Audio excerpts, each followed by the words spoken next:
right, for my next trick, I'm going to try and make a raised platform in here that I can insulate under and hide all these wires that are meandering across, and make this into an attic storage area for things like, oh, I don't know, Christmas trees and seasonal stuff like that, that is typically in the way and is only used occasionally.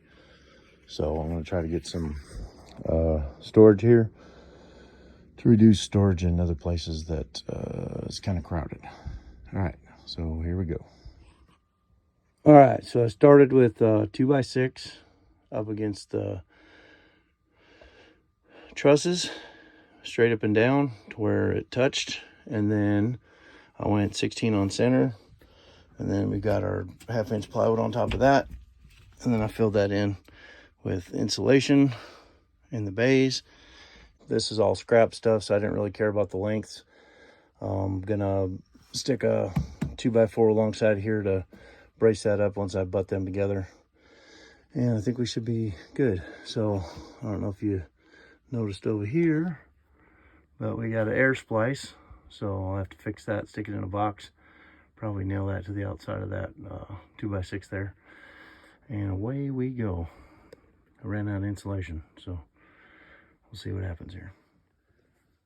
All right, so now it's time to remove our air splices. Made sure that the power was off,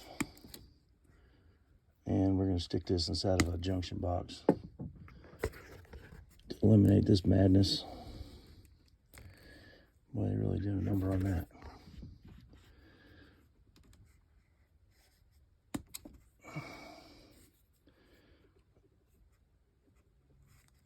All right, so get rid of this, and we can run this correctly. So once that's all done, then I'm going to take this wire that they meandered over the top and run it so it goes underneath my platform, so I'm not snagging my head on it. And I got a few more boards to put in, and we'll be on our way. Got my plumbing rerouted. Excellent, excellent. It's all coming together. So I hooked up fish tapes before I pulled the wire through. So I pulled the wire back up out of the box because both of them needed to move, and attached a fish tape to it when I pulled it up, and then attached the wire back to it, pulled the fish tapes back down through. Saves a lot of screwing around. So now I've got wire. So this one here is for the light. So I can run a 3-way over here and put a 3-way switch in so that I can flip the light on and off from next to the bed instead of having to get up and stub my toe walking across the room. All right, so here we go. So I pulled the cover plate off of where I want the outlet to come out at, and I'm gonna put a plug back in, but I'm gonna move that over here. And fortunately, I can see where the screws are, so I know where the studs are at, so I can miss that. But I think I'm gonna use the old work box. And then since this already has power, I can use the power for that. And I just need to pull my 3-wire over the top to connect to the other switch to get a 3-way switch. So handy little device. If you don't have one of these, you should get one. And you unplug the tracer from the end, plug that into the outlet, and then turn this on, see if it will read.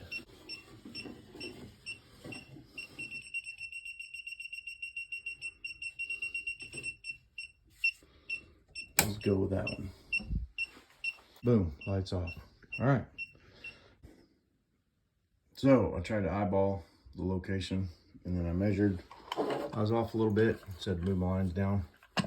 Basically, you just take the old work box and trace around it. And then this is the line you want to trace here, not this up here. Don't go across that part, because these little fins are what push up against the sheetrock to hold it, to hold that box. And then when you tighten the screws up, these little fins will flip out and grab that sheetrock. But if you cut that all off, then there's nothing for this to get pinched in between here and here. The sheetrock's supposed to fit in there. So if it's not grabbing it, then the box falls into the wall. defeats the purpose. And I made sure there's a stud here and there's a stud here, so I can pull a hot wire from this box over to this box to give me power to run my light. And then the 3-way will come out of there, go up over the top. All right, coolest tool ever for cutting out sheetrock for outlet boxes is one of these babies right here. Highly recommend it.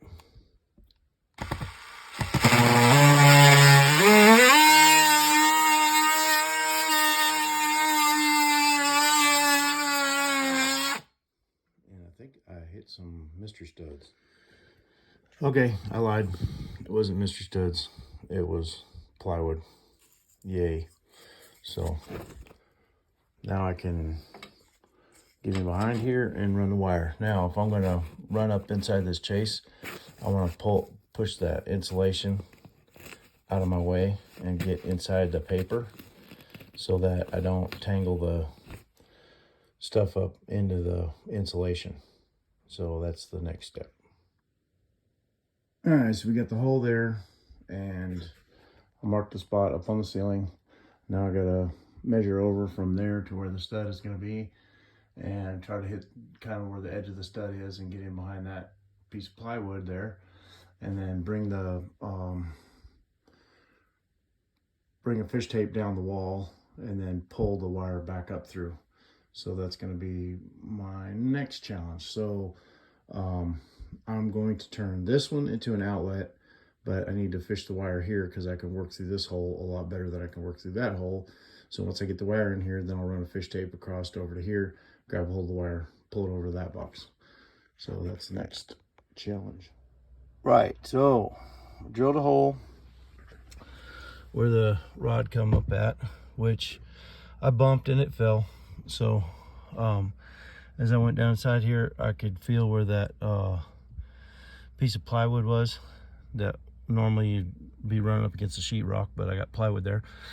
So I fished the fish tape down, so it went in between the plywood and the paper backing on the insulation, and hopefully, if I'm lucky, I'll be able to go downstairs and see it sticking down through the hole that I put in the wall for the receptacle box. So we will find out if I made it, because one of the fun things about working by yourself is it's a lot of trips up and down if you can't get it right. So I will ask you, what are the chances on the first try?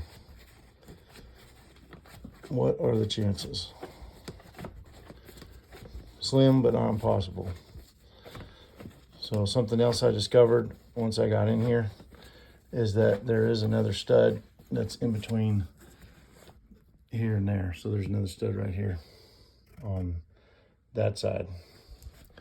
So I had a really narrow bay, which actually made it easier for me to be able to get this fish tape down through here. So I'm going to turn the camera off now and finish getting a hold of the end of this fish tape because it's getting some pressure on it. The end of the fish tape is through.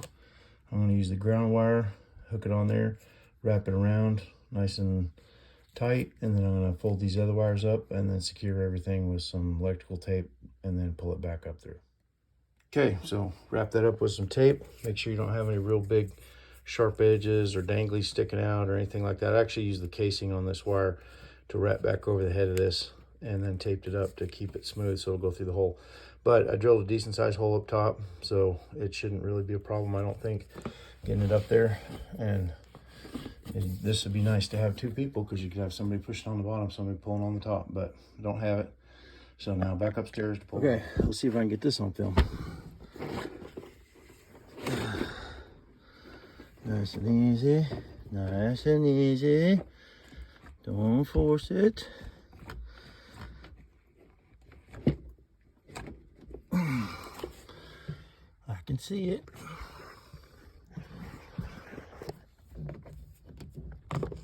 And there she is. Yay. So now I got to feed this all the way through here, down the side over to where the other hole is so I can come down and pick up my other light switch. Okay, moment of truth. There's the first wire we snaked in there. Got my connection made up. I'll try to start it down the hole. so it doesn't snag immediately.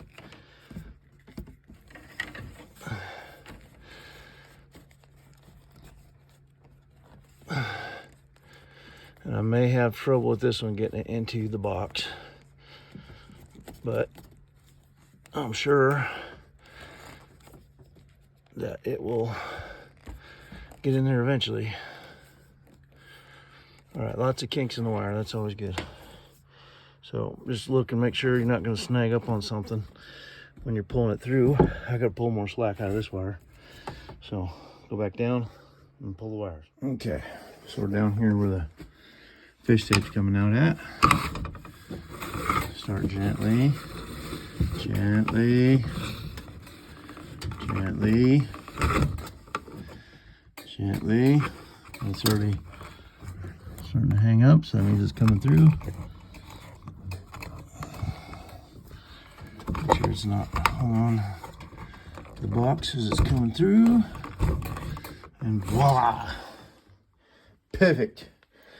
Now I can leave myself enough of a tail here to work with, and then go back up top and pull all the slack back the other direction. Because right now, all my slack's over here. I'll have to pull it back as I go and then get it all up top over here. I only have one little bubble, so that's fixable. All right.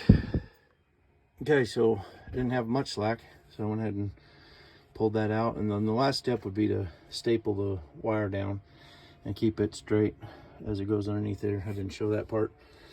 And then the hole that you put in there needs to be filled with some clay or fire stop if you're having an inspection. If not, it's still a good idea to do, because you can get a mouse traveling up and down the wall through those holes, and they tend to chew the wires because they're in the way, and then you end up with a short right there. So it's good to just go ahead and seal it up. So all right, we are removing. There's the wire. Back downstairs to hook up our switches. All right, next, make sure you leave enough sticking out of the box to work with. 6-8 inches is probably good. And then the other thing is, it's hard to tell where the end of that stupid hook's at. So you just go cut on that. You could inadvertently cut your cut the end of your fish tape off. And I've had people do that to my fish tapes. It's really super hard to bend those little spring steel things back into shape. So don't do that. Just give yourself plenty of room, and then you can cut the electrical tape off with a knife. Give ourselves a little extra. There, eliminate that, done. Now I need to pull hot in here because that yellow wire over there goes to the fan. So that's what's next. And we're pulling it out of here. And if I look up inside here, there's a wire right there. I don't know if you can see it right there. And that runs down to this outlet, up over into this outlet. So if I can find that wire in here, pull that staple loose, then I can probably hook onto it and pull a new wire as I'm pulling this wire over. And then I got hot if I want, or I can just run hot from here over there, whichever. But basically, oh, one more thing, that is where I need to go.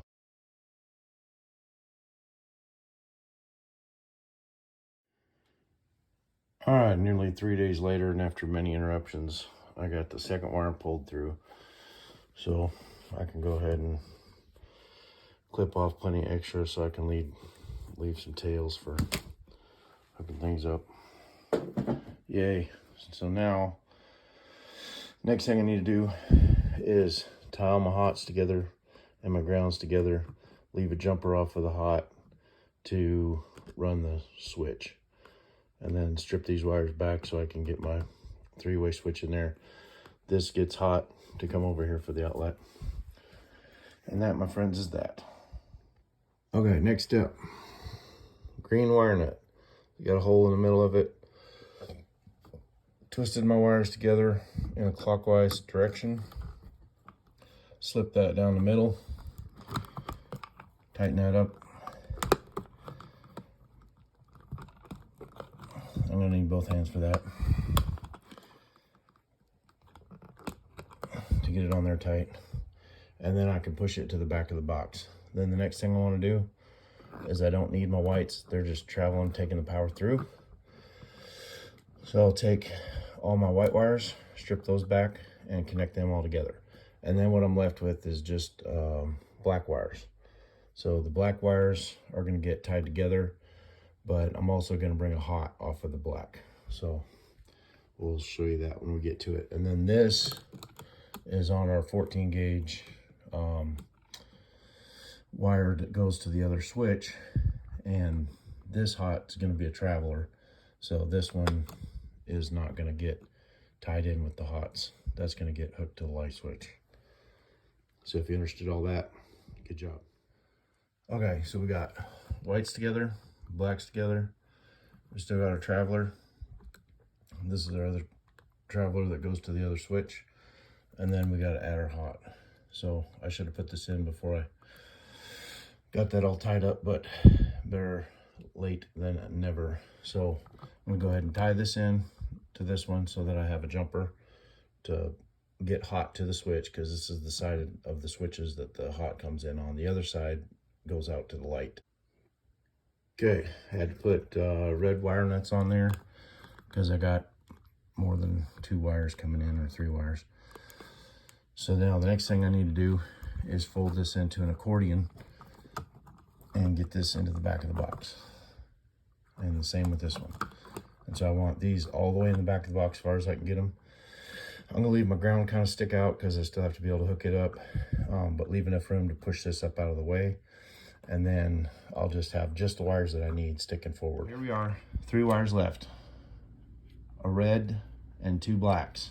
I stripped this one to let me know that this is the common, which is the hot wire. That's gonna go to that screw. And then these 2 wires are gonna go to the gold, and it doesn't matter which gold that I hook it to. And then the bare copper goes to the, there's a little switch in here that goes like this.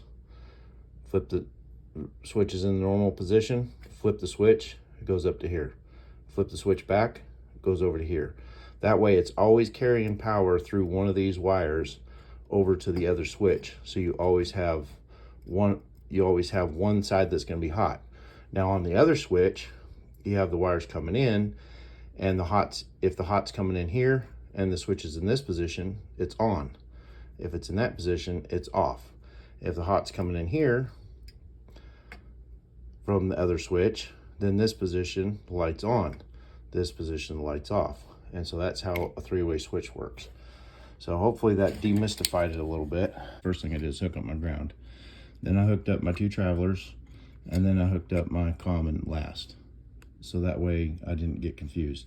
And these switches are really super cool because you can just strip the wire and stick it underneath this little plate and screw it down and have a good contact. Or you can wrap it around the screw.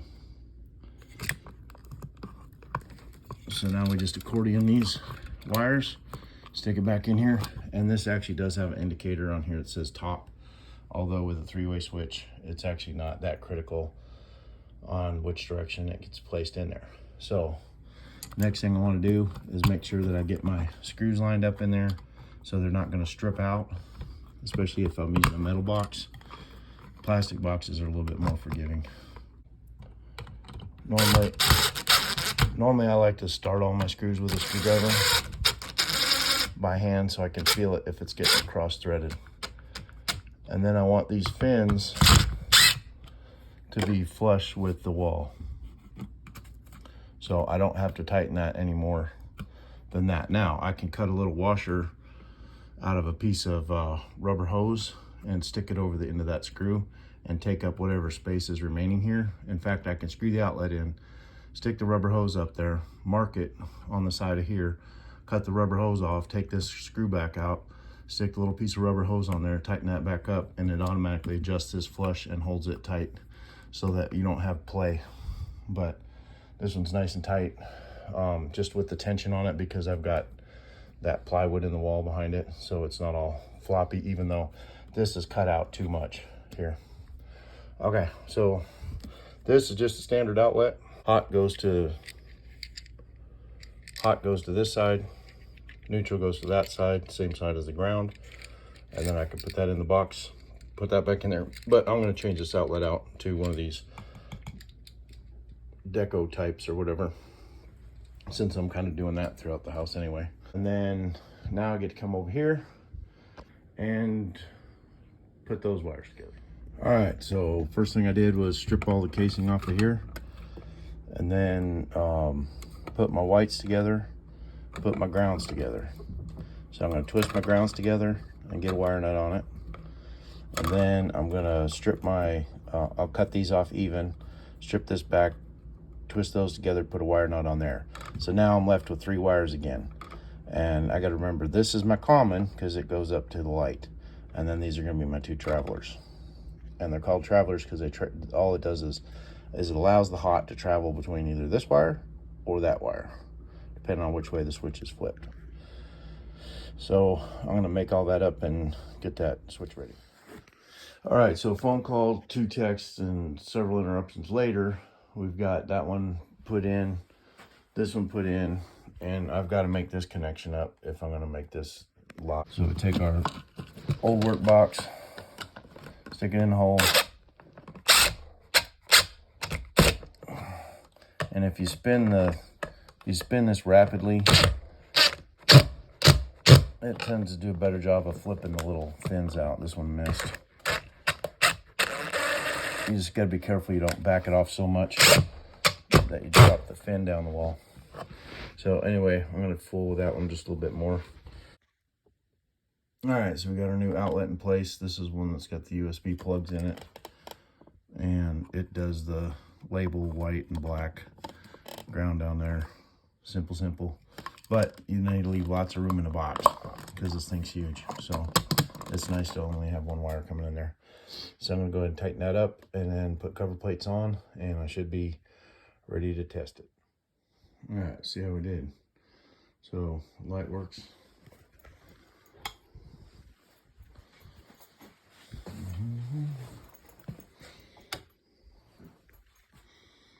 Yay.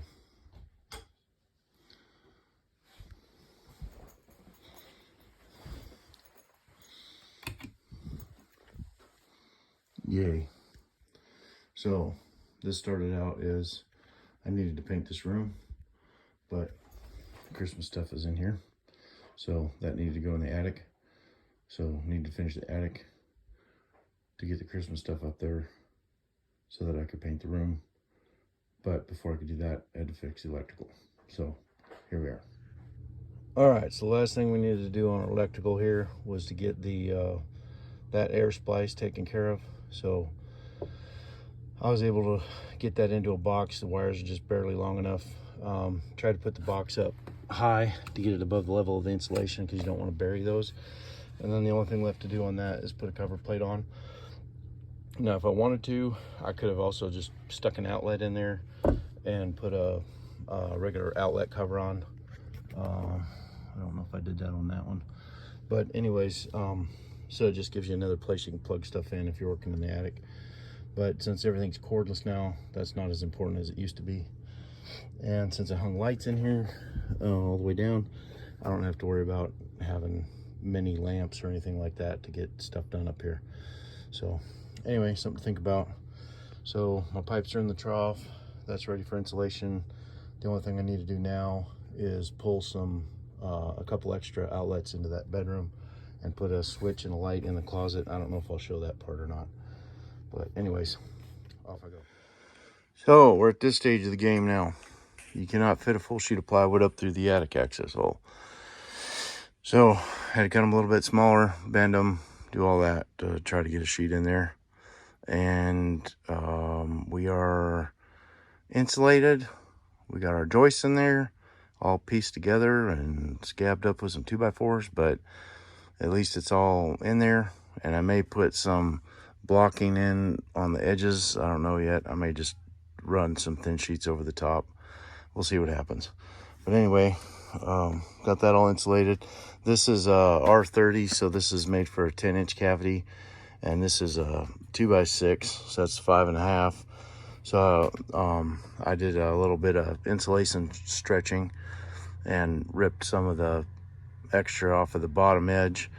and then laid that in there in order to loft it out a little bit more to get my insulation in there. So all that to have a place to store a Christmas tree. But here we go. I'll get the plywood situated in there, get a nice platform up, and then I'll be able to start using this for storage.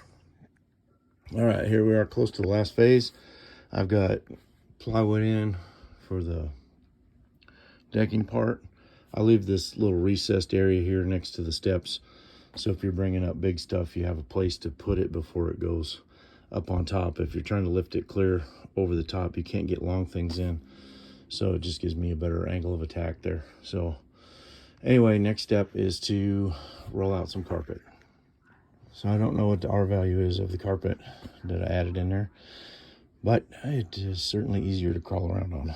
So I got that going. So next thing I do is bring a little handheld vacuum up, clean it up a little bit. I notched it out where it went over the rafters or the trusses in order to make it fit, because I didn't measure it before I stuck it up here. So it's good, and now I can start prepping stuff to store up here. Yay. All right, here's what this space looks like now as a storage area. And if any of you were able to get your Christmas tree put up before Valentine's Day, please leave your information in the comment section, because I'd like to come to your house and sit and learn at your feet. But anyways, at least we got stuff put together here. So lots of storage area up here, and I still got even more if I need it.